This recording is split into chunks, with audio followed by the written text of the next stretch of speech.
In a wild land where laws are thin and hearts are vulnerable, a woman is condemned not for her sins, but for her courage to say no. As the cold envelopes the deadly lake, a nameless horseman appears and changes everything. This is not just a story of survival, but of the fire of justice, love, and destiny rewritten in blood and frost. 5 times, Sarah Chen has been rejected as a mail-order bride in Wyoming territory.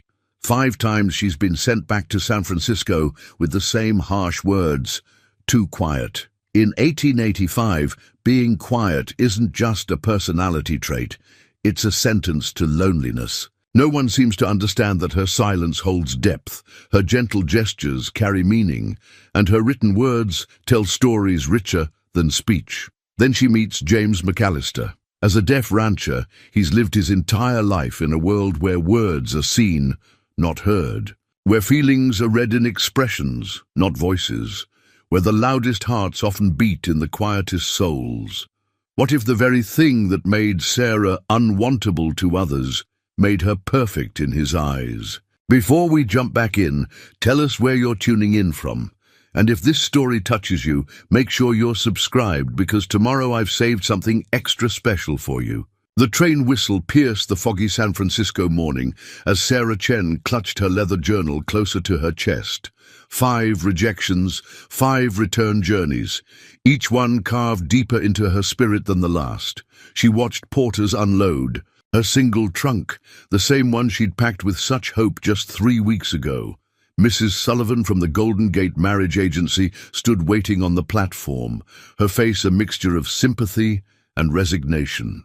The woman's grey hair was pulled back severely, matching her stern expression.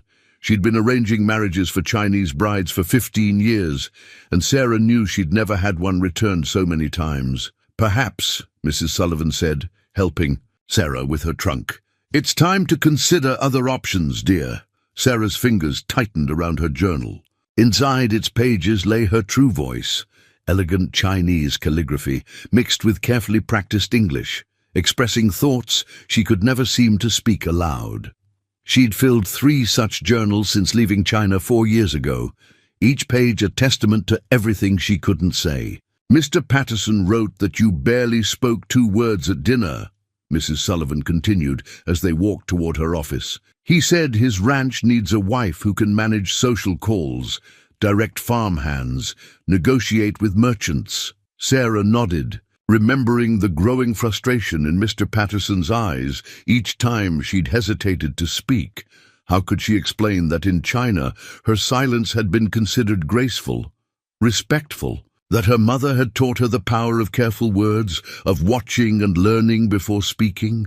The marriage agency office smelled of leather and paper. Sarah settled into the familiar chair across from Mrs. Sullivan's desk, where she'd sat so many times before. 5 rejection letters lay spread between them, each one marked "Return to Sender" in angry red ink. "You're a beautiful girl, Sarah. Well-educated from a good family. But America," Mrs. Sullivan paused, searching for gentle words. "America requires a different kind of woman. Perhaps you'd be happier returning to China, finding a husband among your own people." Sarah opened her journal, turning to the page where she'd practiced this conversation in both languages. Her careful handwriting stood in stark contrast to the trembling in her hands as she pushed the paper across the desk. "I cannot return to China," she'd written. "My family sacrificed everything to send me here. I will try again. Please, Mrs." Sullivan read the note, then looked up at Sarah's face. Something in the young woman's steady gaze made her pause. "You truly won't give up, will you?" Sarah shook her head. She pulled out another piece of paper, this one covered in detailed drawings of the Wyoming landscape she'd seen from the train windows. Mountains stretched across the page, clouds gathering above vast prairies. In the margins, she'd written descriptions in perfectly formed letters. "Land of big sky, place where silence speaks." Mrs. Sullivan studied the drawing, then smiled slightly. "There is one more possibility. A rancher near Laramie, James McAllister. He's requested a bride several times, but She hesitated. Well, he has his own unique circumstances. Would you be willing to try once more? Sarah nodded without hesitation.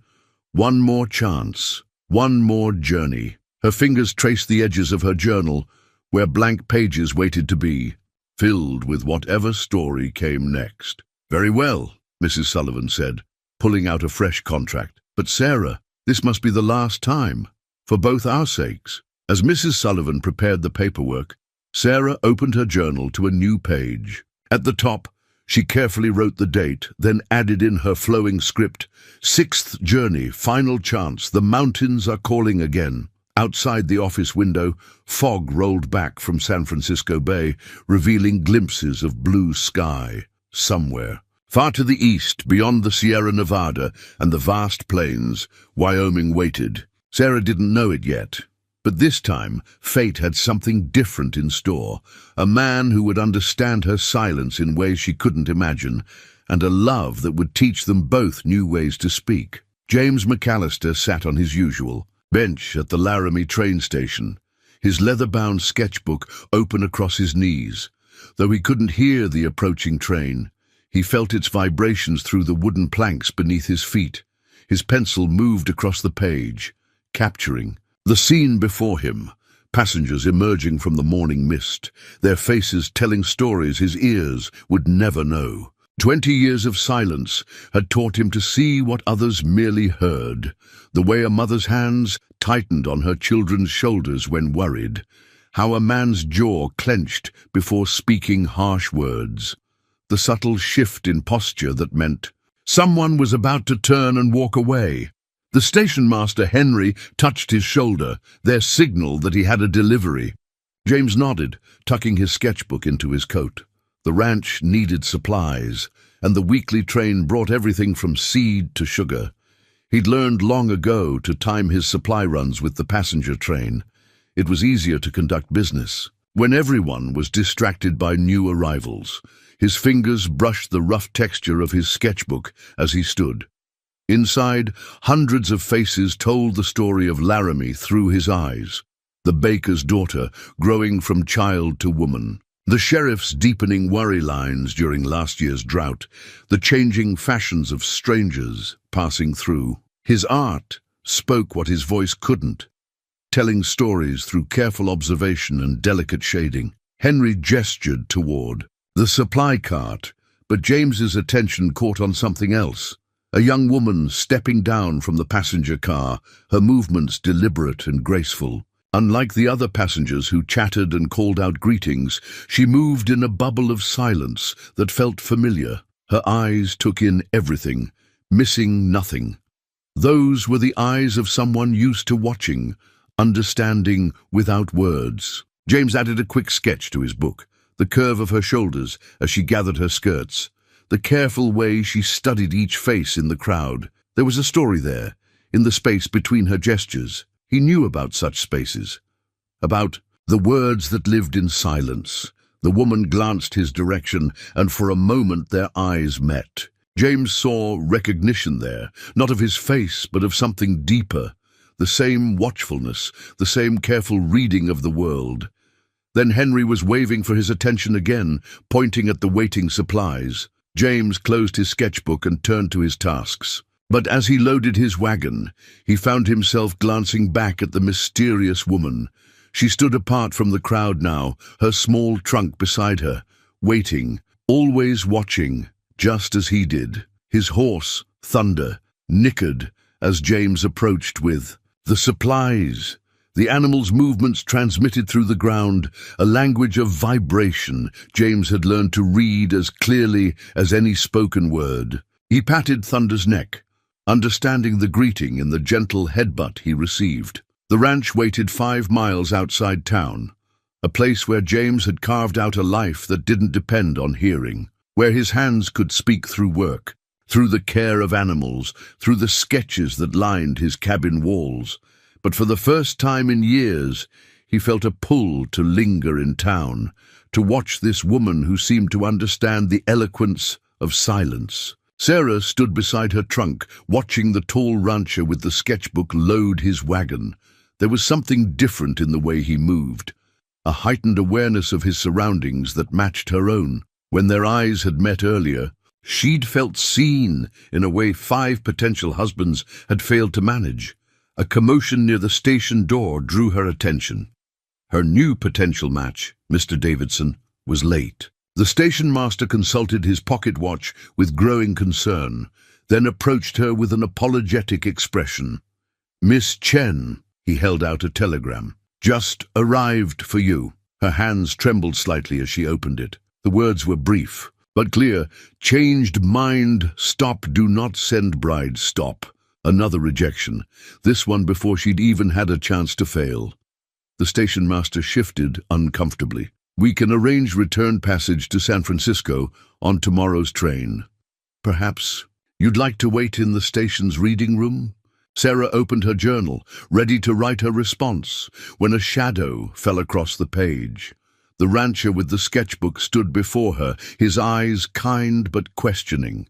He gestured to the telegram in her hand, then to himself, touching his ear and shaking his head.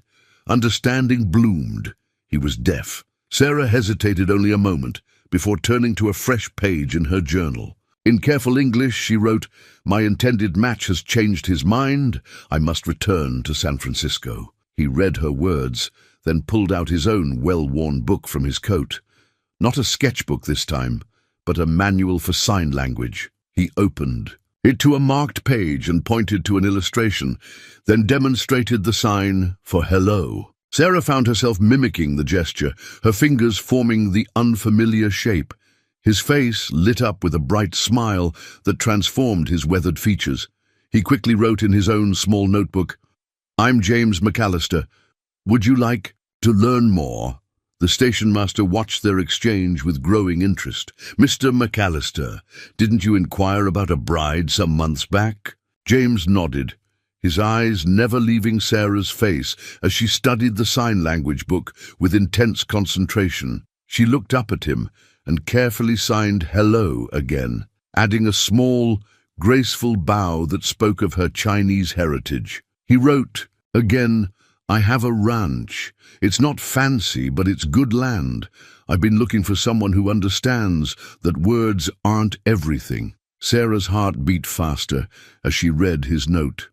She wrote back, "Everyone says I'm too quiet." James smiled and signed something too quick for her to follow, then wrote, "I think you speak perfectly." The station master cleared his throat. "Miss Chen, Mr. McAllister is well respected in these parts, runs one of the best horse breeding operations in the territory. If you're interested, I could telegraph the marriage agency about the change." In circumstances, Sarah studied James's face, the intelligence in his eyes, the gentle way he held the sign language book as if offering her a key to his world. She wrote in her journal, "Could I see the ranch first?"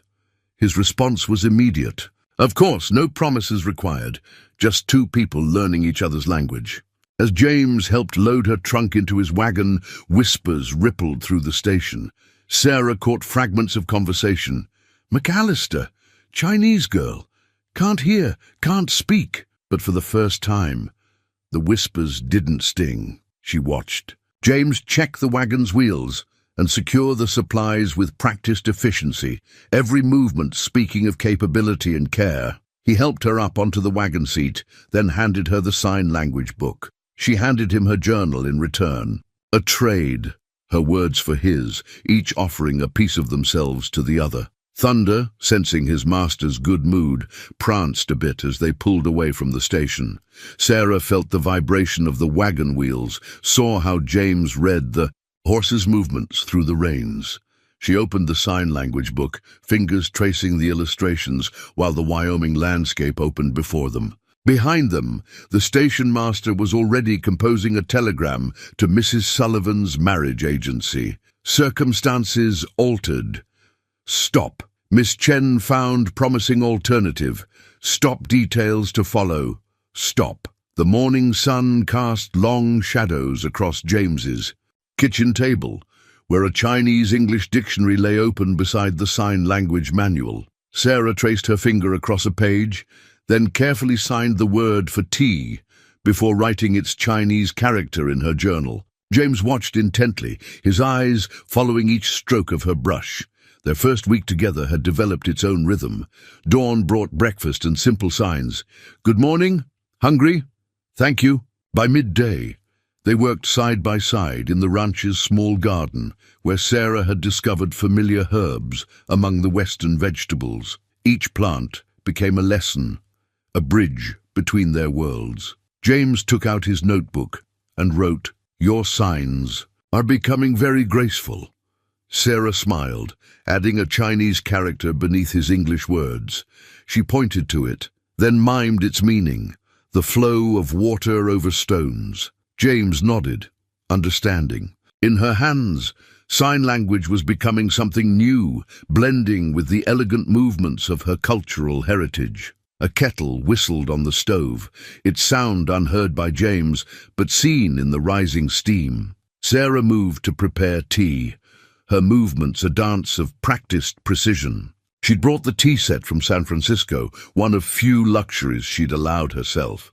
James had cleared a special shelf for it, understanding without words its importance to her. As she poured, James touched her arm gently and pointed outside. Through the window, they could see his neighbor, old Mrs. Henderson, making her way up the path. Sarah's hands trembled slightly. Meeting new people had always been the hardest part. James quickly wrote, "She's kind and very curious about my mysterious Chinese guest." He smiled, adding, "Show her how tea should really be served." "Your way." Mrs. Henderson's weathered face appeared at the door, which James opened with a welcoming gesture. Her eyes widened at the sight of the formal tea service, but her smile was genuine. "Well now," she said, speaking slowly and clearly, knowing James could read lips, "this is quite the civilized setup you've got here." Sarah bowed slightly and motioned to a chair. James wrote a quick note explaining the tea ceremony, which Mrs. Henderson read with interest. As Sarah went through the ritual, her confidence grew. The older woman watched, fascinated, as each step unfolded with graceful precision. After the first sip, Mrs. Henderson's eyes brightened. "Land sakes, I've never had tea like this. All these years drinking it wrong, seems like." James grinned and signed to Sarah, who was beginning to recognize common expressions. She wrote in her journal and showed them, "Tea is meant to be shared with friends." Mrs. Henderson studied the Chinese characters Sarah had added below the English. "That's mighty pretty writing. Could you show me how to make those marks?" For the next hour, the kitchen table became a classroom. Sarah demonstrated basic characters while James added the corresponding signs. Mrs. Henderson proved an eager student, even if her brushstrokes were shaky. As she left, carrying a small packet of tea leaves Sarah had insisted she take, Mrs. Henderson paused at the door. "You two seem to be figuring things out just fine," she said, her voice warm with approval. "Sometimes the good Lord knows better than we do what we need." After she'd gone, James wrote, "See, your silence speaks volumes." Sarah responded by teaching him the sign for harmony, then showed him how it resembled the Chinese character for the same word. His rough rancher's hands moved carefully, practicing until he had it right. That evening, as sunset painted the sky in shades of gold and purple, they sat on the porch, adding to their shared vocabulary. Sarah taught James to write sunset in Chinese, while he showed her how to describe colors in sign language. Between them, the dictionary and manual lay open, their pages ruffled by the warm Wyoming breeze. In her journal that night, Sarah wrote in a mixture of English, Chinese, and carefully drawn sign illustrations. "Here, in this place between languages, I'm finding my voice, and someone who finally hears it." The ranch ledger lay open on James's desk, its neat columns telling the story of years of careful management. Sarah ran her finger down the precise handwriting, understanding now why James's ranch thrived while others struggled. Every detail was documented. Rainfall amounts, breeding records, supply costs, each entry a testament to his methodical mind. In the 3 weeks since her arrival, she'd begun adding her own notes to the ledger, careful observations about which horses, responded best to different approaches, which fields needed extra attention. James had smiled when he first saw her additions, written in both English and Chinese, accompanied by small diagrams that needed no translation. The morning sun found them in the stables, where James was teaching her about his prized horses. His hands moved in fluid signs as he explained each animal's personality. Sarah had learned that Thunder, his favorite stallion, had been born the same year James lost his hearing to scarlet fever. They'd grown up together, learning to communicate through touch and movement. Sarah approached a nervous mare, her movements slow and deliberate. James watched as she hummed a Chinese lullaby, the vibrations soothing the horse, even though neither James nor the animal could hear the melody. The mare's ears flicked forward, then relaxed. James touched her shoulder and signed, "You have good horse sense." She smiled, signing back with growing confidence. "They're like people. Sometimes silence is what they need." The ranch's daily rhythm had become a dance they performed together. James showed her how to read the weather in cloud patterns, while she taught him Chinese techniques for predicting rain by watching wildlife behavior. Their methods differed, but their conclusions matched more often than not. In the vegetable garden, Sarah had introduced Chinese planting methods that James recorded with interest in the ledger. She'd drawn detailed diagrams showing how certain plants protected others, a wisdom passed down through generations of farmers in her homeland. By midday, they were checking fence lines, riding side by side. Sarah had traded her traditional dress for practical riding clothes, though she'd embroidered Chinese luck symbols into the cuffs.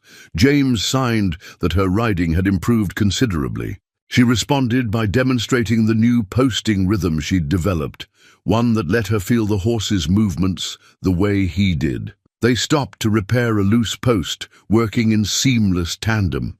James held the post steady while Sarah secured the wire, their hands signing quick confirmations to each other. The efficiency of their partnership drew admiring comments from passing ranchers, who'd initially doubted the wisdom of James taking in a Chinese bride who couldn't even speak proper. Back at the house, Sarah added the day's fence repair to the ledger, while James prepared their evening meal. She'd been surprised to discover he was a competent cook, another skill developed during years of independent living. They'd begun combining their culinary knowledge, creating dishes that, like their communication, bridged their different worlds. As darkness fell, they sat on the porch reviewing the ledger's weekly totals. Sarah pointed to the rising profits from their new vegetable arrangements. James nodded, then showed her his plans for expanding the garden next season. A shooting star streaked across the sky. Sarah quickly taught James the Chinese sign for making a wish. He caught her hand as she finished the gesture, his calloused fingers gentle against hers. For a moment, they sat in comfortable silence, their hands still linked. In the dim lamplight, Sarah added a final entry to the day's ledger. Beyond the numbers and notes, she drew a small picture. Two riders on horseback, moving in perfect synchronization across an endless prairie. Below it, she wrote in 3 languages: English, Chinese, and sign, home. James saw the drawing and smiled, understanding everything she hadn't needed to say. He added his own note beside hers. 2 voices, 1 song. The Laramie Weekly Herald's gossip column lay folded on the general store counter, its fresh ink still smudging. Sarah caught glimpses of phrases as she selected supplies. Unusual arrangement and strange pair jumped from the page. The store owner's wife, Mrs. Crawford, made no attempt to hide her scrutiny as she tallied Sarah's purchases. "Will Mr. McAllister be settling the account?" Mrs. Crawford's voice dripped with doubt. "We don't usually extend credit to, well." Sarah opened her journal, writing her response in clear English. "Cash payment today." She placed the exact amount on the counter, counted out carefully the night before with James's help. Mrs. Crawford's lips tightened as she read. "Speaking of reading," she said loudly, as if volume could bridge understanding, "does your kind actually know how, or are these just pretty drawings?" The bell above the door chimed as James entered, his timing perfect as always. He'd developed an uncanny sense for when Sarah might need him, though she'd never asked for protection. He smiled at Mrs. Crawford, then signed to Sarah, his movements deliberately slow and graceful. Sarah signed back, matching his calm demeanor. Mrs. Crawford watched their exchange, her expression shifting from disdain to uncertainty as she witnessed their elegant communication. "Well, I never," she muttered, pushing the wrapped packages across the counter. James took out his notebook, writing, "We'll need extra sugar for the preserve-making demonstration at Mrs. Henderson's tomorrow. And tea, the good kind Sarah likes." Mrs. Crawford's eyebrows rose. The preserve-making circle was an exclusive group of the town's most respected women. Old Mrs. Henderson's invitation to Sarah had ruffled more than a few feathers. Outside the store, the autumn wind carried snippets of conversation from passing townspeople. "Did you hear? Chinese girl, deaf rancher. What kind of marriage?" Sarah had learned to read the shape of whispers on lips, just as James had taught her. They loaded their supplies into the wagon, their movements synchronized from practice. A group of children stopped to watch them, fascinated by their sign language. One little girl, braver than the rest, approached with a sheet of paper clutched in her hand. It was the latest edition of the Herald. The gossip column featured a crude sketch of James and Sarah, suggesting something almost sinister about their silent communication. Sarah felt James stiffen beside her as he saw it, but the little girl wasn't interested in the newspaper's opinion. "Can you teach me to talk with my hands?" she asked, looking at them both with earnest curiosity. "Like you do?" Before either could respond, the girl's mother rushed over, pulling her away. "Nancy, don't bother them!" James quickly wrote in his notebook, showing it to the girl before she was dragged too far. "Come by the ranch with your ma sometime. We'll teach you." At the post office, more whispers followed them. Sarah submitted her weekly letter to her family in San Francisco, each envelope thick with carefully written pages describing her new life. The postmaster, Mr. Roberts, was one of the few who treated them with consistent kindness. "People talk," he said as he weighed her letter, "but they talked about James before you came, and he proved them all wrong then too. Running the best horse operation in the territory has a way of changing minds." Sarah nodded, then wrote in her journal, "Time teaches more than words ever could." Mr. Roberts smiled, stamping her letter. "Ain't that the truth?" As they drove home, the wagon heavy with supplies, Sarah noticed James was unusually quiet, his hands still on the reins. She touched his arm, then signed, "Their whispers can't touch us." He smiled, the tension leaving his shoulders. At a bend in the road, he stopped the wagon. From this height, they could see their ranch in the distance, the neat fences, the thriving garden, the horses grazing peacefully, their shared work visible in every detail. James pulled out his notebook one last time that day. "Let them whisper. We'll speak through what we build together." Sarah took the pencil, adding beneath his words, "and through what we teach others." That evening, as they reviewed the day's work, Sarah pasted the newspaper article into her journal, not in anger or shame, but as a reminder. Beneath it, she wrote in flowing Chinese characters, then signed the meaning to James. "Pearls form around irritants. What others see as strange, we will make beautiful." Sarah's recipe book sat open on the kitchen counter, its pages a blend of Eastern and Western cuisines. Chinese characters mingled with English annotations, and pressed herbs dotted the margins. The book had become a living document of her new life, each recipe telling the story of another bridge built. Today's page featured her mother's mooncake recipe adapted for Mrs. Henderson's preserve-making circle. Sarah had spent hours perfecting the substitution of local berries for traditional lotus paste, determined to create something that would speak to both worlds. The kitchen was alive with warmth and movement as 5 of the town's most influential women watched her work. James sat in the corner, sketching the scene while occasionally interpreting Sarah's graceful signs for their guests. "Look how she Folds the dough, Mrs. Henderson commented, leaning closer. Never seen anything like it. Mrs. Crawford, who had come despite her earlier disdain, couldn't hide her fascination. The pattern it makes, it's like art. Sarah smiled, then demonstrated how to crimp the edges using a technique passed down through generations of her family. The women leaned in, trying to copy her movements. Their first attempts were clumsy, but Sarah guided their hands with patient gestures.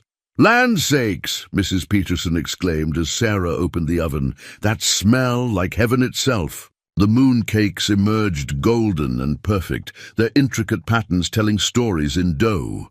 While they cooled, Sarah served tea in the formal style James had come to love. The women's chatter softened as they observed the ritual, something shifting in their expressions as they recognized the skill and dedication in each precise movement. James caught Sarah's eye and signed, "Show them the herb garden next." The women followed them outside, where Sarah's careful integration of Chinese medicinal herbs with Western plants had created something unique. Mrs. Crawford stopped abruptly at the sight of her daughter Nancy, who was already there, hands moving, in careful signs as she practiced with thunder. "Nancy?" Mrs. Crawford's voice held surprise and a touch of concern. James stepped forward, notebook ready. "She has a gift with horses. Been coming by to learn signing. Thunder trusts her." They watched as Nancy signed a simple command she'd learned. Thunder responded perfectly, executing a gentle turn. The girl's face glowed with accomplishment. "She was so shy before," Mrs. Crawford whispered, something softening in her face. "Hardly spoke at all." Sarah opened her recipe book to a blank page and wrote, "Sometimes the quietest hearts have the most to say. They just need their own language." As the afternoon progressed, the women's questions shifted from polite curiosity to genuine interest. They wanted to know about Chinese medicine, about Sarah's gardening techniques, about the way she and James had blended their different approaches to ranch work. Mrs. Henderson watched Nancy teaching Mrs. Peterson's youngest daughter the sign for friend. "Well," she declared, "seems to me we've been blessed with some special teaching in this town. About time we started learning." When the women left, their arms full of mooncakes and their minds full of new ideas, the kitchen kept its warmth. James pulled Sarah close, signing against her palm. "You've given them a new way to listen." Sarah added a note to her recipe book, a simple entry that meant everything. Today, mooncakes spoke louder than words. That evening, a knock at the door revealed Nancy and her mother. Mrs. Crawford held a jar of fresh preserves, a peace offering of sorts. "Nancy was wondering," she said, her eyes lowered, "if you might be willing to teach a proper signing class for children who might need it, and maybe," she hesitated, "for their mothers too." Sarah's hands moved in beautiful signs, which James translated, "Every new language opens another heart." Mrs. Crawford nodded, understanding perhaps for the first time that silence could hold its own kind of eloquence. Later, Sarah added a new section to her recipe book, Teaching Recipes. The first entry wasn't for food at all, but for connection. The basic signs for welcome, friend, and family, illustrated with the same care she gave to her most treasured dishes. James contributed his own notes, sketching hands in various positions, adding arrows for movement. Together, they were creating not just a recipe book, but a guide to their unique way of being in the world, a world where silence held flavor and gestures carried the sweetness of acceptance. The weather-damaged family photograph trembled in James's hands as he rushed to secure it. It was the only image he had of his parents, taken just months before the fever that stole his hearing. Sarah watched him tuck it carefully into his shirt pocket as the sky turned an ominous green-black above their ranch. She'd seen that color once before, in San Francisco during a terrible storm. But this was different. The Wyoming air felt heavy, electric. The horses in the paddock moved restlessly, their anxiety vibrating through the ground in ways both she and James could feel. Thunder, living up to his name, whinnied sharply. James was already moving, reading the horse's behavior as clearly as Sarah read the Chinese almanac's weather warnings. They had perhaps an hour before the storm hit, and too much to secure. Sarah grabbed her journal, quickly sketching a plan. Of the ranch, she divided the page in two, marking critical areas for each of them to cover. James nodded at her efficiency, adding a few notes about the new foal that would need special protection. They worked with urgent precision. Sarah gathered the younger horses while James secured the barn doors. Between them flew quick signs, made sharper and more essential by the rising wind. No wasted movements, no hesitation. Each understood exactly what the other needed. The first massive drops fell as Sarah helped James strengthen the garden fence. They'd worked too hard on their blended garden to lose it now. Chinese medicinal herbs grew alongside Western vegetables, each plant precious to their growing trade. With townspeople, a sharp crack of lightning illuminated James's face. Though he couldn't hear the thunder, he felt its rumble through the earth. His expression changed, hands signing rapidly. "Storm cellar now," but Sarah pointed urgently toward the far pasture.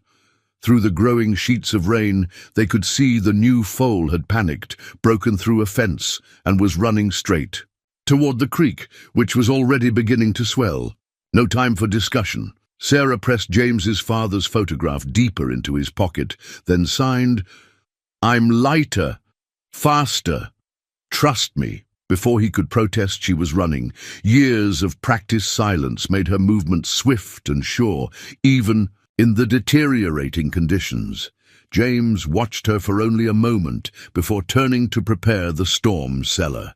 They each had their tasks now. Sarah reached the creek, just as the foal did. The young horse reared in panic at another lightning strike, but Sarah stood her ground. She began humming, not for the sound, but for the vibration, the same technique she'd used to calm nervous horses since arriving at the ranch. The foal's ears flicked forward, recognizing her. Sarah kept humming, her hands moving in the gentle gestures James had taught her for horse handling. Step by step she drew closer. Behind her, the storm's fury grew. Wind whipped her hair free, and the rain made it hard to see. But her movements remained calm, deliberate. The foal needed to feel her certainty. Finally, her hand touched its quivering neck. In that moment, another lightning bolt illuminated the entire valley, showing her how the creek had become a rushing torrent. They needed to move now. Sarah guided the foal back toward the ranch, choosing her path carefully on the increasingly muddy ground. Through the curtain of rain, she saw James emerge from the storm cellar, his hands raised to sign, "This way!" They reached the barn just as the full force of the storm hit. James had prepared a special stall with extra bedding, tucked away from the worst of the wind. Together, they settled the foal, their hands moving in silent communication over its care. Only when the young horse was calm did James pull Sarah into a fierce embrace. He drew back to sign, "Brave, foolish, perfect." She smiled through her dripping hair and signed back, "Learned from you." They made their way to the storm cellar as the wind howled above. James pulled out the photograph, checking it was safe. Sarah lit the lamp they kept there, illuminating the small space they'd prepared for just such emergencies. In its light, James showed her the photograph properly for the first time. His parents smiled from the sepia image, his father's hand resting proudly on young James's shoulder. Sarah traced their faces gently, then signed, "They gave you strength. You gave me courage." James took out his notebook, its pages slightly damp but still usable. He wrote, "We give each other language." Above them, the storm raged on. But in their snug cellar, they continued their quiet conversation, hands moving in the lamplight, telling stories of courage and trust, of fears faced together, of a language built between hearts. Sarah wrote in her journal, which she'd managed to keep dry, "Today I learned that love speaks loudest in moments of silence, when actions say what words cannot." The damaged fence post stood as a testament to deliberate malice, its fresh-cut Chinese characters gouged deeply by a hostile hand. Beside the vandalism, James's ranch brand had been carved mockingly. Sarah ran her fingers over the markings, recognizing the words for outsider and silence among the crude strokes. James touched her shoulder, drawing her attention to approaching horses. Through the morning mist, she recognized Mr. Patterson, her former intended match, riding alongside two members of the town council. "McAllister!" Patterson's voice carried across the pasture.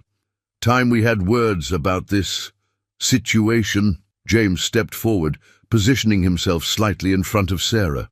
His notebook was already in hand, but Patterson ignored it, speaking with exaggerated slowness. "Town's concerned about the influence you two are having, teaching our children foreign ways, strange signs." He gestured toward Nancy Crawford, who was helping with the horses in the distance, filling their heads with ideas about different, being acceptable. Sarah opened her journal, but Patterson snatched it from her hands, letting it fall into the mud. "No more of your chicken scratch. This is American soil. We speak English here." James's hands moved in sharp, clear signs that needed no translation, his expression thunderous. He reached for Sarah's journal, but one of the councilmen dismounted, blocking his path. "Now see here, McAllister. You were strange enough before, but we tolerated it because you ran a good operation. But this," he waved towards Sarah, "teaching our children to be silent like her, it ain't natural." Sarah felt James trembling with rage beside her. She touched his arm, then bent to retrieve her journal. With deliberate grace, she wiped it clean and wrote in perfect English. "Our students learn 3 languages, English, Chinese, sign. Knowledge is strength, not weakness." "Knowledge?" Patterson spat. "You call those hand-wavings knowledge and these foreign markings?" He kicked the fence post. "For all we know, you're teaching spells and wickedness." Nancy had noticed the confrontation and was running toward them. Sarah saw Mrs. Crawford following, her face worried. Other ranch hands were drawing closer too, drawn by the tension in the air. James wrote quickly, "Leave my property, now." "Property?" The second councilman laughed harshly. "That's rich. Way we hear it. You never filed proper ownership papers after your pa died.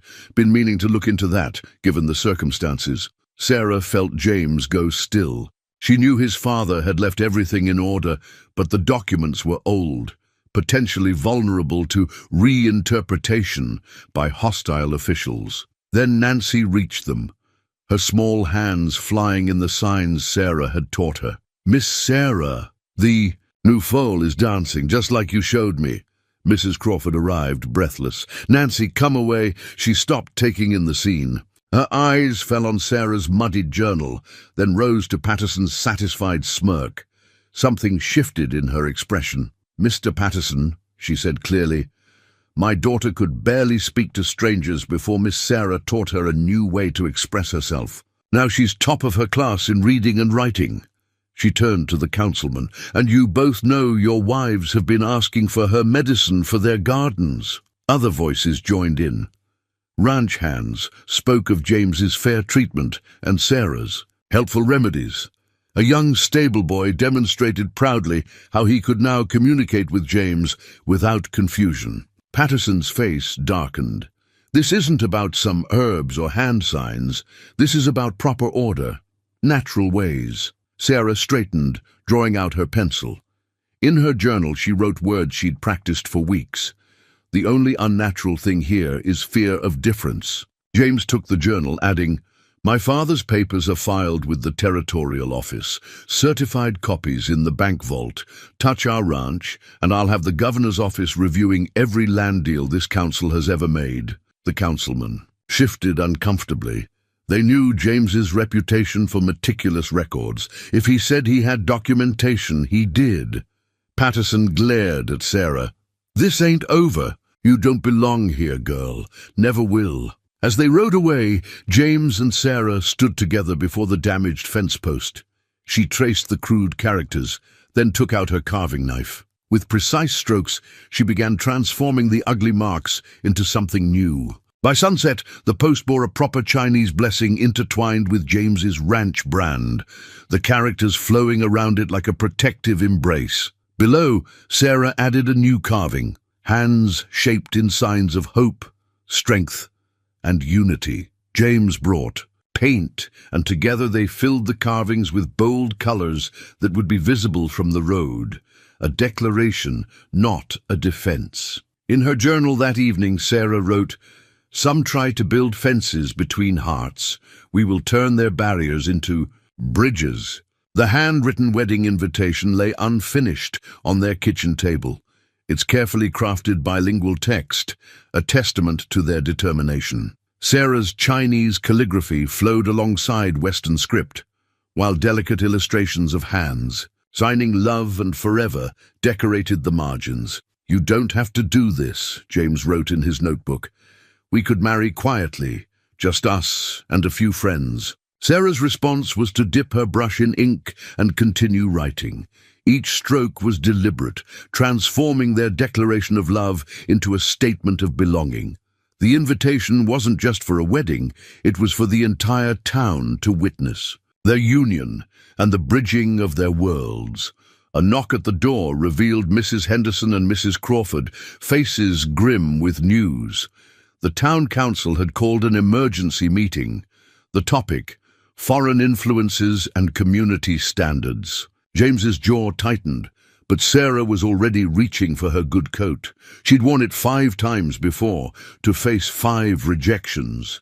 Today it would serve a different purpose. The town hall was packed when they arrived. Patterson stood at the podium, his voice carrying through the crowded room. "These foreign ways are spreading, children neglecting proper speech for hand-waving, women abandoning trusted medicines for Chinese herbs. Where does it end?" Sarah felt the stares, heard the whispers. But now she recognized friendly faces in the crowd, students from their signing classes, mothers whose children had found new confidence, ranchers who'd seen their success with horses. Nancy Crawford pushed through the crowd, her hands flying. "In elegant signs, Miss Sarah taught me to speak with my hands when my words felt too big. Now I can say everything in my heart." The girl's mother stood. "My daughter was called slow and simple because speaking was hard for her. Now she's teaching other children to sign. Tell me how that's foreign influence worth fearing." James stepped forward, his notebook ready, but Sarah touched his arm. It was her turn to speak. She walked to the podium, her steps measured and calm. The room fell silent as she withdrew her journal and began to write on the large presentation slate. "I came to America seeking belonging. 5 times I was rejected for being too quiet. But silence holds wisdom where words fail. Ask your horses, who trust touch more than shouts. Ask your gardens, which grow stronger with patient tending than rough handling. Ask your children, who learn best when we listen to their hearts." She paused, then continued writing. "James and I are getting married. We invite every one of you to come see how love speaks in all languages." As she wrote the Chinese character for harmony, then demonstrated its sign equivalent, a murmur ran through the crowd. Mrs. Henderson stood up. "I'm not much for speeches," the old woman said, "but I know this. My arthritis hasn't plagued me. Since Sarah showed me her grandfather's remedies, that's not foreign influence. That's God's wisdom coming through different hands." One by one, others stood. The blacksmith spoke of how James's ranch had prospered, through methods that combined Western ranching with Chinese farming wisdom. A mother testified about her son's stutter easing once he learned he could sign his thoughts first. Patterson tried to regain control. "This isn't about individual cases. It's about maintaining our way of life." "Our way of life?" Mrs. Crawford's voice rang out clear. "Was that our way of life when my Nancy cried herself to sleep because words wouldn't come? When we called children slow because they didn't speak like us?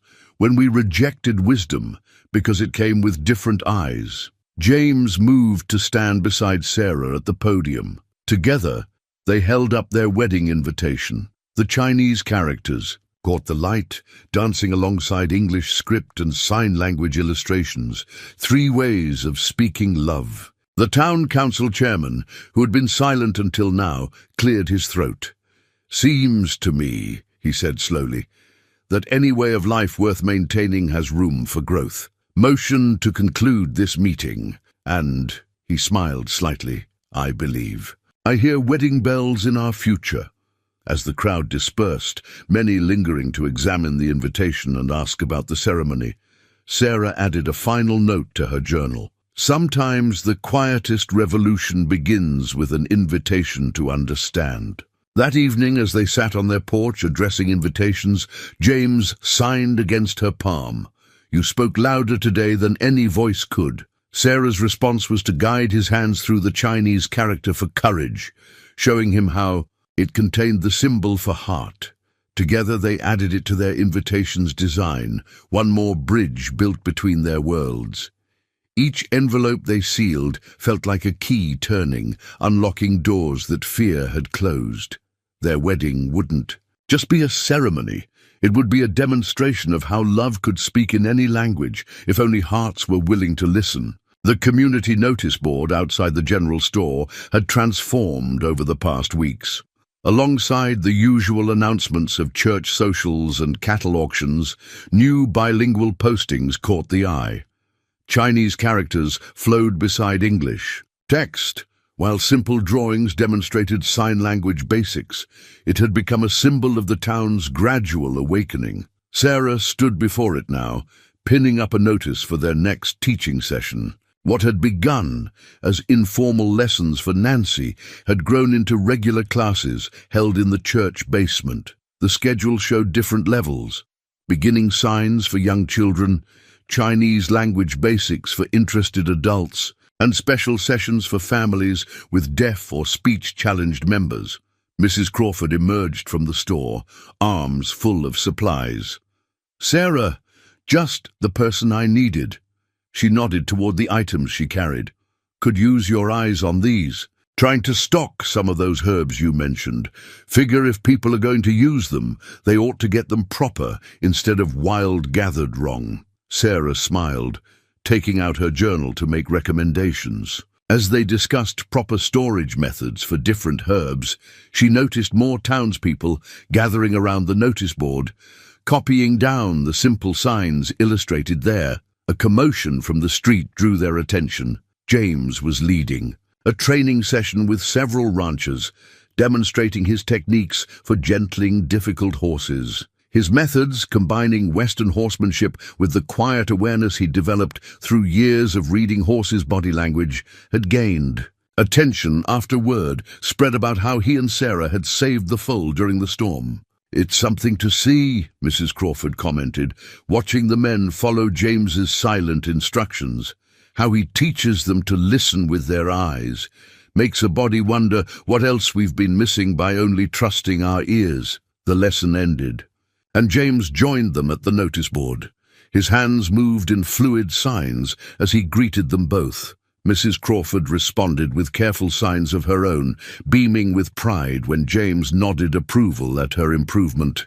Sarah added another notice to the board, this one announcing the formation of a weekly social circle where signing, English, and Chinese would all be welcome. Mrs. Henderson had suggested it, noting how the language lessons had begun building unexpected friendships across the community. A group of children ran past, their hands moving in a mixture of signs and games. They'd created their own secret language, blending signs they'd learned with playful innovations of their own. Sarah caught fragments of their conversation. Signs for horse and adventure, mixed with Chinese words for friend and secret. James tapped the notice board and signed, "Look what you started." But Sarah shook her head and responded, "What we started. Together." They watched as Mr. Roberts, the postmaster, helped a young mother learn the signs posted for milk, hurt, and help. Her infant son, born with difficulty speaking, would grow up in a town that had learned there were many ways to hear a voice. Even Patterson's wife had begun attending the herb sessions, though her husband remained coldly distant. She'd confided to Mrs. Henderson that her garden had never bloomed so well, and her daughter's persistent cough had eased with Sarah's tea blend. The town's children had proven the quickest to embrace change. They flocked to the ranch for riding lessons, knowing they'd learn not just horsemanship, but also new ways to communicate. James's quiet confidence and Sarah's gentle patience created an environment where difference was no longer something to fear. A deaf child from a neighboring town had recently begun staying with relatives in Laramie to attend their lessons. His parents had written a letter, now posted on the notice board, describing how their son had bloomed since finding others who could understand him. Sarah added the letter to her growing collection of community memories. Each note, drawing, and letter represented another small bridge built, another barrier fallen. The Chinese-English dictionary she'd brought from San Francisco was now well worn from frequent lending, its pages marked with notes from eager learners. As the afternoon sun cast long shadows across the notice board, James and Sarah headed home. They passed the school, where Nancy was teaching a younger student to sign the alphabet. Beyond her, a group of women gathered in Mrs. Henderson's garden, sharing knowledge of both Western and Chinese planting techniques.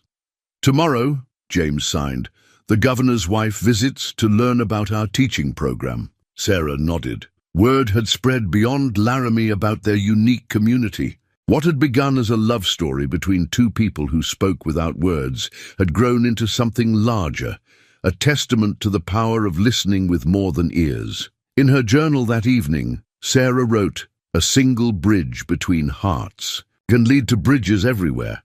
All it takes is the courage to build the first one." The handmade quilt grew beneath Sarah's fingers as the blizzard raged outside, each patch telling its own story. Western calico nestled against silk scraps from her mother's old dresses, while embroidered Chinese symbols danced alongside traditional American patterns. Like everything in their life together, the quilt was becoming a bridge between worlds. 3 days into the worst winter storm anyone could remember, their ranch had become a refuge. The Henderson family had arrived first, their own home's roof, threatening collapse under the snow's weight. The Crawfords followed, then others, until the house hummed with quiet activity despite the howling wind outside. James moved through the crowded rooms with practiced ease, his awareness of space and movement making him an unexpectedly graceful host, even in the cramped conditions. He'd insisted on bringing in the most vulnerable livestock, turning their barn into an ark of horses, cattle, and even a few sheep from neighboring farms. Sarah's Chinese medicines and Western first aid supplies covered the kitchen table, organized with clear labels in both languages and accompanying signs drawn beneath. Mrs. Patterson, who'd come without her husband when their youngest developed. A fever, watched intently as Sarah demonstrated how to prepare a throat-soothing tea. "My mother swore by whiskey and honey," Mrs. Patterson admitted, "but this brings the fever down gentler." The children had created a game of practicing signs while wrapped in blankets near the fire. Nancy led them, teaching the younger ones how to sign stories about the storm. Their small hands shaped words for snow, wind, and safe, adding dramatic flourishes that made the adults smile. Through the kitchen window, Sarah caught glimpses of other ranchers arriving on horseback, bringing news of families isolated by the storm. Without discussion, she began preparing more healing packets while James organized the strongest riders for supply deliveries. Their preparations were interrupted by Thunder's distinctive warning stamp from the barn. James felt the vibration and was moving before Sarah could sign to him. She followed, wrapping herself in the unfinished quilt. They found a young ranch hand, barely conscious, half frozen in the barn doorway.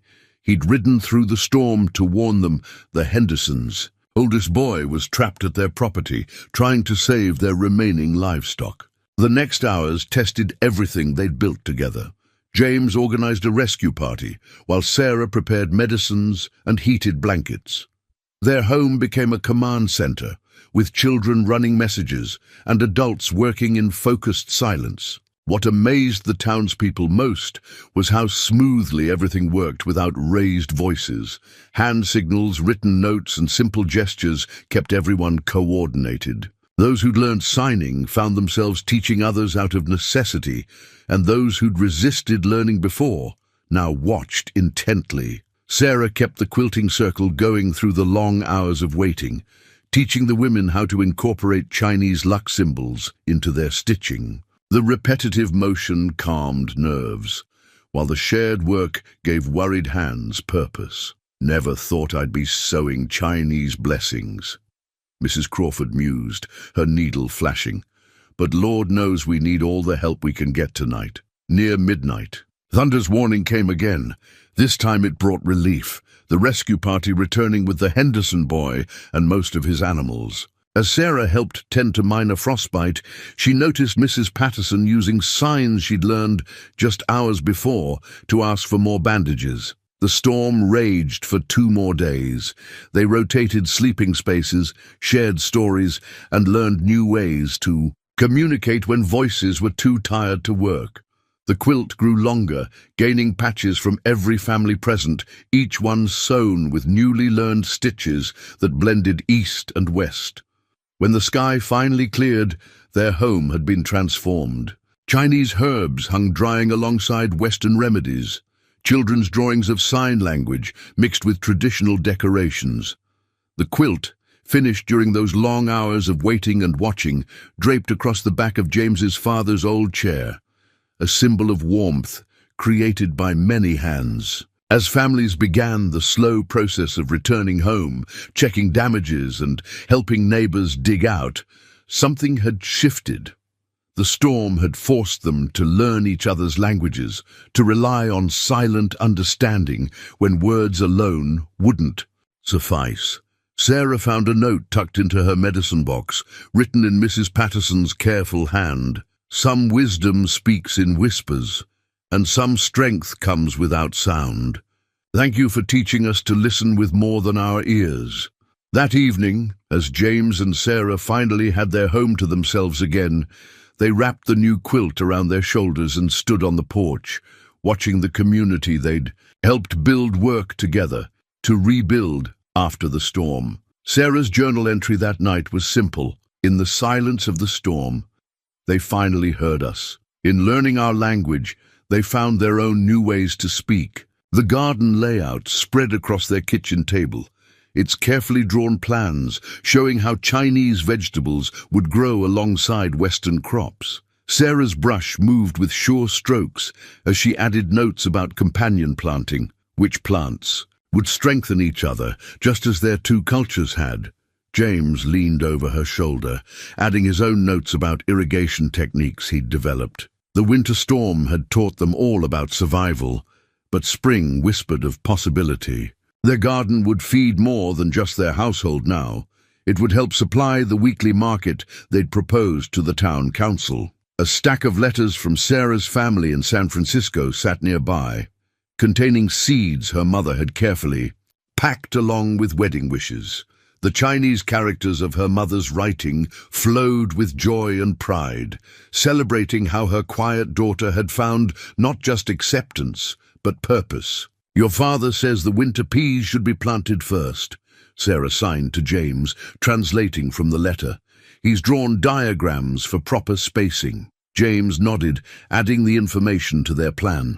They'd expanded the garden plot significantly, aided by volunteers from town who'd stayed on after the storm to help prepare for spring. Even Patterson had grudgingly offered his team of horses for the heavy ploughing, though he still wouldn't speak directly to them. Mrs. Henderson arrived with her basket of seedlings, already sprouting from lessons Sarah had taught during the long winter nights. "These Chinese greens of yours," she said, signing as she spoke, "they're hardier than anything I've grown before." Other townspeople followed, bringing tools, seeds, and questions. The garden had become a gathering place where signing hands discussed planting techniques and children proudly showed off their growing vocabulary in both Chinese and sign language. Nancy Crawford, who'd appointed herself official translator for new visitors, was teaching a group of younger children how to sign the names of different vegetables. She'd created a song that blended English words, Chinese terms, and signs. A playful hybrid that perfectly captured their community's evolution. The governor's wife wrote again, Mrs. Crawford mentioned, helping to mark out new beds. She's determined to start similar programs in other towns, wants to know if you'll help train teachers. Sarah looked at James, who smiled and signed, "Your choice, always." She took out her journal and wrote for everyone to see. "First, we grow strong roots here. Then we help others grow their own gardens." The afternoon sun warmed their backs as they worked, the soil coming alive beneath their hands. Sarah showed them how to create raised beds in the Chinese style, while James demonstrated his method of reading the land's natural contours for optimal drainage. Thunder nickered from his paddock, drawing their attention to new arrivals. Henderson's oldest boy, recovered from his winter ordeal, led a group of ranchers interested in learning James's horse gentling techniques. The winter had proven how valuable calm, well-trained horses could be in a crisis.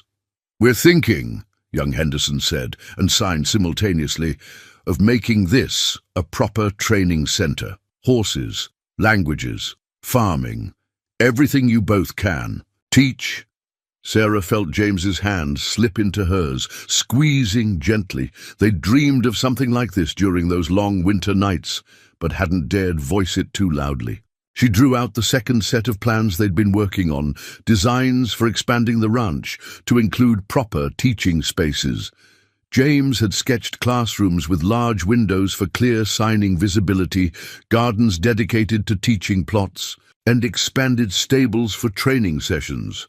The gathered townspeople passed the plans around, adding suggestions, offering help. Mrs. Patterson quietly mentioned that her husband's unused north field would be perfect for the expanded horse training area, her eyes suggesting she'd find a way to convince him. As the sun began to set, Sarah added final notes to their garden layout. Among the practical planting instructions, she'd drawn small symbols combining Chinese characters with sign language illustrations. Hope, growth, community. James traced them with a gentle finger, then signed, "Like us, growing together." Nancy, helping to pack up tools, asked, "Will you teach us how to write these symbols too? They tell stories in themselves, don't they?" Sarah nodded, adding one final character to the plans, the one for future, drawn with strokes that flowed like new leaves unfurling in spring sunshine. The traditional Chinese wedding dress lay across Sarah's bed, its red silk gleaming in the morning light. Her sister May's clever hands had modified the design, incorporating Western elements while maintaining its essential character. Like everything in Sarah's life now, it bridged two worlds with grace. "It's perfect," May signed carefully, having insisted on learning basic signs before making the journey from San Francisco. "Just like your James." Sarah smoothed the fabric, noting how May had subtly embroidered small hands signing love among the traditional patterns. Their mother had sent the silk, but the design was pure May, bold enough to embrace change while honoring tradition. A knock at the door revealed Mrs. Henderson, her face flushed with excitement. "He's here," she signed and spoke. "James's brother Thomas just got off the train." Sarah's heart tightened. James hadn't seen his brother since their father's funeral 5 years ago. Thomas had never accepted his brother's deafness, viewing it as a weakness that threatened the ranch's future. Their final argument had been about James's decision to stay and run the ranch alone rather than sell it. Through the window, Sarah watched James walk toward the station, his steps measured but tense. She'd learned to read his emotions in the set of his shoulders, the rhythm of his stride. Right now, every line of his body spoke of guarded hope. May touched her arm. "Go with him," she signed. "Some bridges need extra support while they're being built." Sarah hurried to catch up, falling into step beside James. He gave her a grateful smile, reaching for her hand as they approached his. "Brother Thomas stood awkwardly by his luggage, looking older than Sarah had expected from James's descriptions. "Jimmy," Thomas said, then stopped, realizing his childhood nickname for his brother no longer fit the confident man before him. He fumbled, with a piece of paper reading carefully rehearsed signs. "I'm sorry, I was wrong." James stood very still, then reached for his notebook, but Thomas held up his hand. "No," he said, signing slowly, clumsily. "I learn your way now." The signs were crude, learned by mail from Nancy Crawford over the past months, but they represented something profound, a willingness to step into his brother's world instead of demanding James live in his. Sarah felt James's hand tremble. In hers, as he signed back, his movements gentle, simplified for his brother's understanding. "Welcome home." The afternoon brought more arrivals.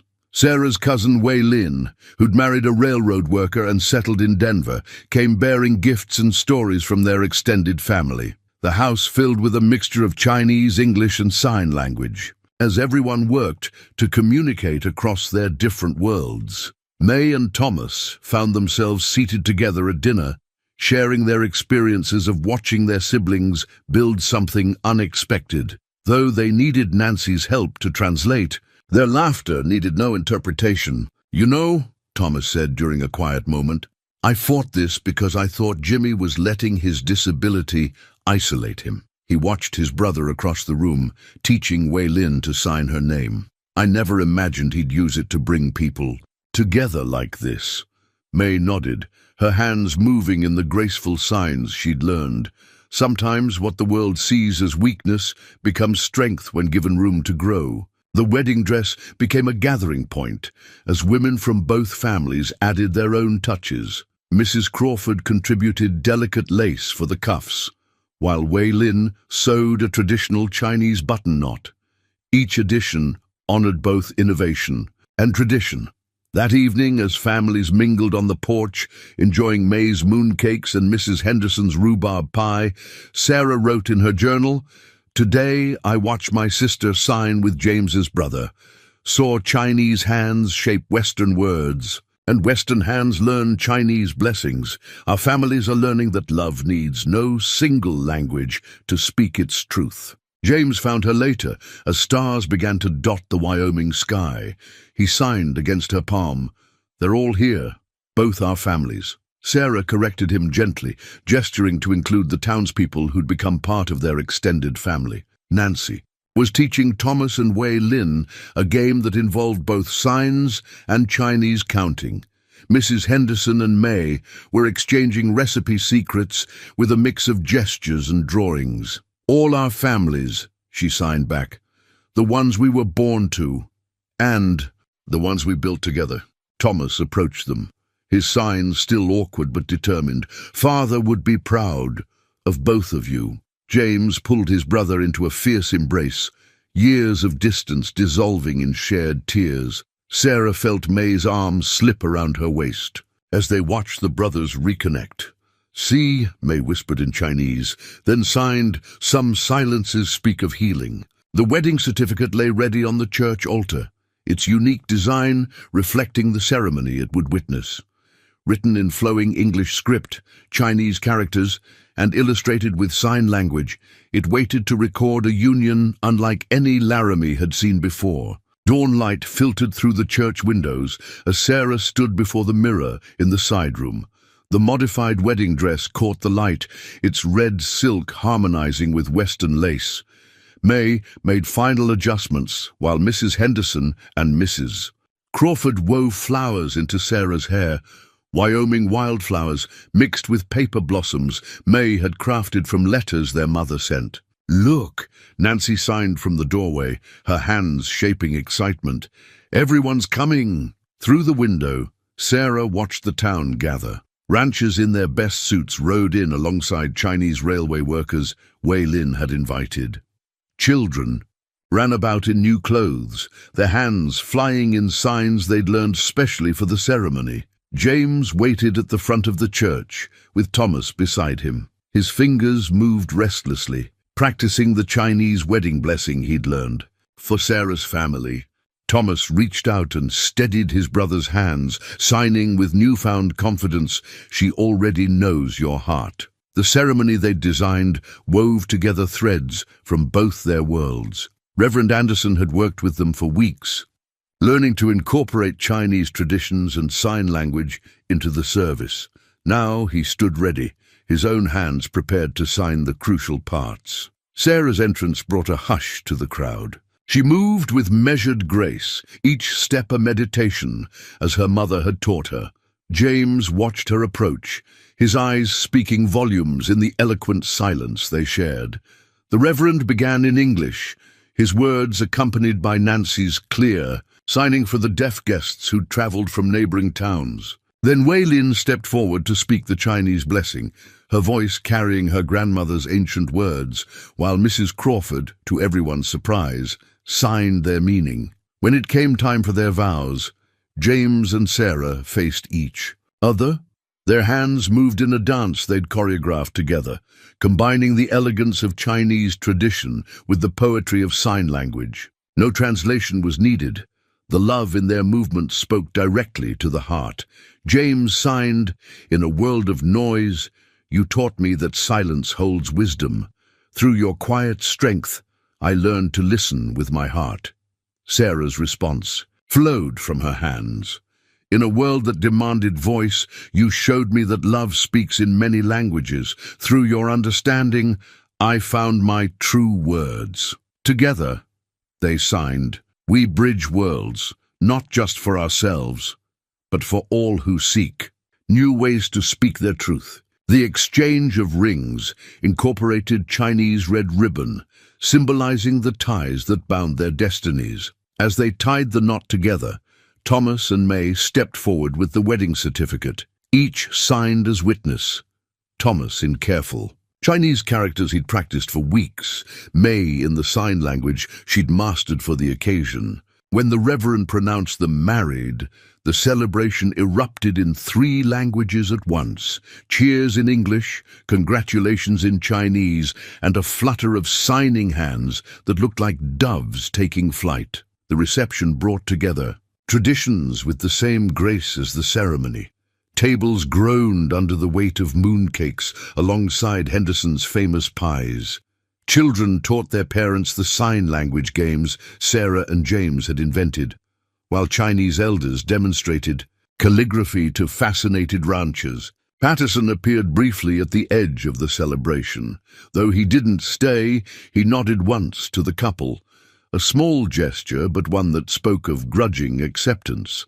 His wife, now one of Sarah's most dedicated students in Chinese herbalism, beamed and signed congratulations. As evening fell, lanterns were lit, red paper ones from China glowing alongside Western hurricane lamps. Under their mingled light, Sarah and James danced. No music was needed. They moved to the rhythm they'd always shared, their bodies speaking the language they'd created together. Nancy gathered the children to sign a blessing she'd composed herself, their small hands shaping words of hope and unity. Watching them, Sarah saw the future they'd helped build, one where silence held its own song and love spoke in whatever language the heart chose. The wedding certificate, signed and witnessed, bore their story in 3 scripts, but its most powerful message lay in the simple truth it represented, that when hearts listen deeply enough, they find ways to speak across any silence. The new ranch sign stood proudly at their gate, its fresh paint gleaming in the morning sun. McAllister School of Languages and Horsemanship read the English text, while Chinese characters flowed beneath it. Along the bottom, carved hands illustrated the sign language equivalent, 3 ways of announcing their expanded purpose to the world. 6 weeks after their wedding, Sarah and James's ranch had transformed. The old storage barn had become a classroom, its windows enlarged to let in the clear Wyoming light so essential for signing. Tables salvaged from the church basement lined one wall, while the other displayed teaching charts showing English, Chinese, and sign language side by side. Their first official class gathered beneath the sign, a mix of eager children, curious adults, and 3 deaf students who'd traveled from as far as Cheyenne. Nancy, now their official teaching assistant, helped organize the newcomers while Sarah prepared the morning's lessons. "We're going to need a bigger classroom soon," James signed as he watched another wagon approach. "Word's spreading faster than we expected." Sarah nodded, adding a note to their growing waiting list. The governor's wife had arranged for a newspaper article about their unique school, and inquiries arrived daily. Even Patterson had grudgingly enrolled his youngest daughter after she'd begged to learn with her friends. Inside the classroom, Sarah had arranged their students in mixed groups. Fluent signers paired with beginners, Chinese speakers with English speakers, each learning from the others. The walls displayed their students' work. Chinese characters practiced with careful brushstrokes, illustrated sign language stories, and bilingual poems composed by the children. James led the advanced horse training session in the corral, where his methods of gentle guidance and silent communication proved especially effective for nervous horses. Ranchers who'd initially come to learn his horse-handling techniques often stayed to join the language classes, discovering that understanding silent communication improved their relationships with both animals and people. "It's like learning to listen with your whole self," one weather-beaten cowboy explained to a visitor. "Changes how you see everything once you start paying attention to what ain't being said out loud." The garden had expanded too, now including dedicated teaching plots, where students learned both cultivation methods and the vocabulary of growing things. Chinese vegetables flourished alongside Western crops, while Sarah taught the traditional meanings behind each plant's name. Mrs. Patterson, now one of their most dedicated herbalism students, worked with Sarah to create a reference book combining Western and Chinese medical traditions. "Think how many more people we could help," she'd said, "if we learned to use all the wisdom available to us." Thunder, older now but still majestic, had become a favorite among their younger students. He seemed to understand his role in their growing community, standing patiently as children learned to sign their first words to him, responding to their silent commands with gentle dignity. A letter arrived from the territorial governor's office, requesting their guidance in establishing similar programs in other towns. Sarah read it aloud in sign language during the community dinner they hosted every Sunday, where their table had grown to accommodate not just students, but their families as well. "You've created something remarkable here," Thomas signed from his place at the table. He'd settled in Laramie permanently, his own signing now fluid and natural. "This is what Father always wanted for the ranch, a place that brings people together."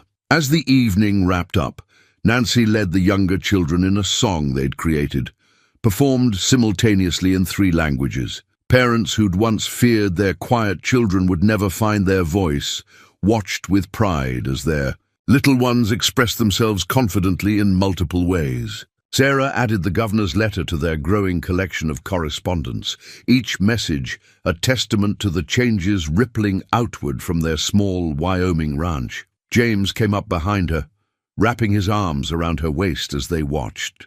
Their students head home in the setting sun. "Remember when they said you were too quiet?" He signed against her palm. Sarah smiled, turning to face him. "Silence taught us to listen," she signed back.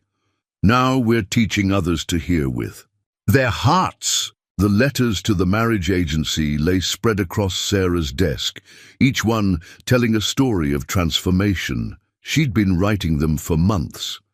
Detailed accounts of how silence could speak volumes, how rejection could lead to unexpected joy, how love could build bridges across any divide. 1 year after their wedding, the McAllister Ranch had become more than just a school.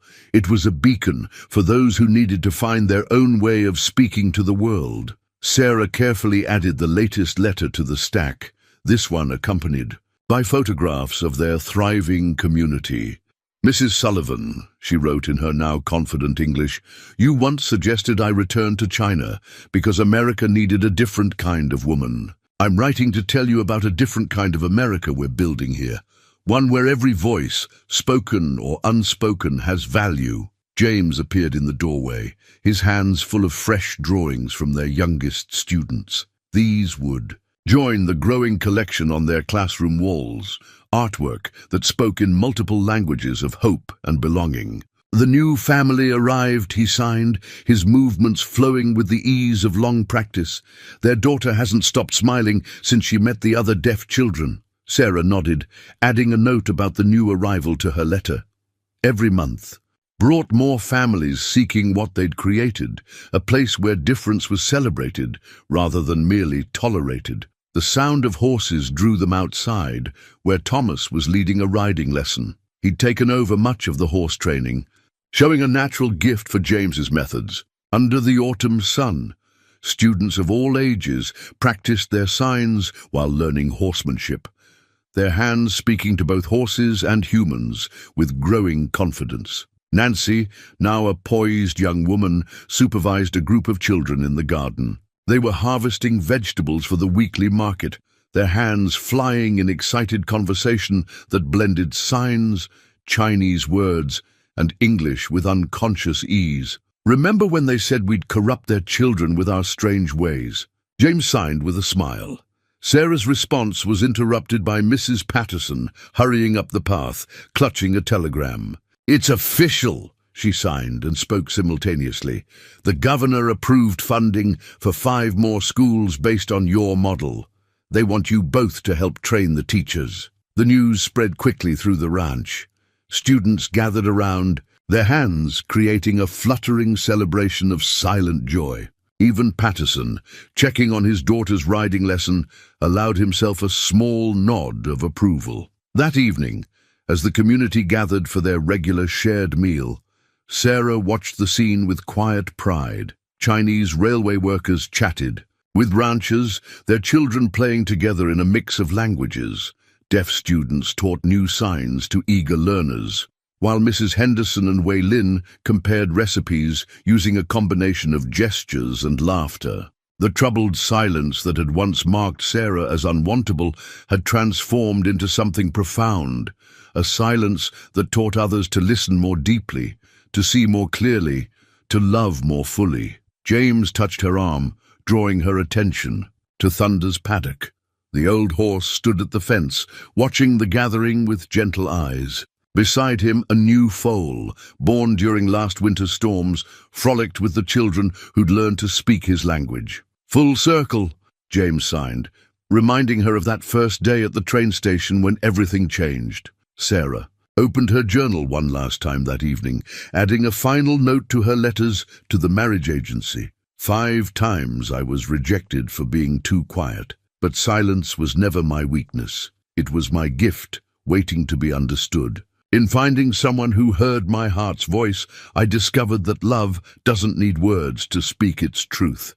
It needs only the courage to listen differently. She added a postscript in 3 languages, English, Chinese, and Sign, for every quiet heart still waiting to be heard.